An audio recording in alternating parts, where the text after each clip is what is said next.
আজকে যারা এজিদের পক্ষ নিচ্ছে, মনে রাখবে রাসূল করিম সাল্লাল্লাহু আলাইহি সাল্লাম বলেছে, যার সাথে যার সম্পর্ক, যার সাথে যার ভালোবাসা, তার হাসন নাসর তার সাথেই হবে। তো যারা আজকে এজিদের পক্ষ নিচ্ছে, যারা আজকে এজিদকে রহমতুল্লাহ আলাইহি বলছে, তারা সেই দিন এজিদের পক্ষ হয়ে এজিদের সাথে জাহান্নামে থাকবে।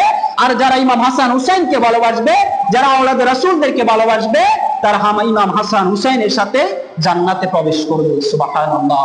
ইমাম হুসাইন রাদিয়াল্লাহু তাআলা ইরশাদ করেছেন, তিনি বলেছেন, যারা আমাকে ভালোবাসবে, যারা আমার সাথে থাকবে, কাল কিয়ামতের ময়দানে জান্নাতের মধ্যে তিনি দেখিয়ে দিচ্ছেন শাহাদাত আঙ্গুল এবং মধ্যাঙ্গুল দেখিয়ে দিয়েছেন, যেভাবে শাহাদাত আঙ্গুল এবং মধ্যাঙ্গুল যেভাবে কাছাকাছি আছে, যারা আমাকে ভালোবাসবে, আমার নানার আওলাদদেরকে ভালোবাসবে, আমাকে ভালোবাসবে, তাদের সাথে সম্পর্ক থাকবে আমার এইভাবে, যেভাবে শাহাদাত আঙ্গুল এবং মধ্যাঙ্গুল যেভাবে আছে কাছাকাছি, ঠিক তেমনি ভাবে জান্নাতের মধ্যে তাদের সাথে আমার সম্পর্ক থাকবে এইভাবে, তাদের সাথে সম্পর্ক থাকবে আমার এভাবেই থাকবে।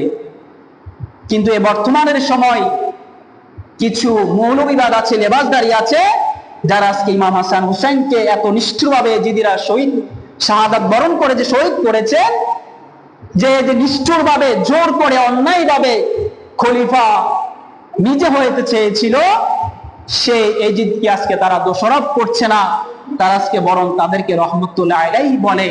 মনে রাখবেন, যারা আজকে এজিদকে দোষারোপ করছে না, এরাই এজিদের গোষ্ঠী। এরা হচ্ছে কারা?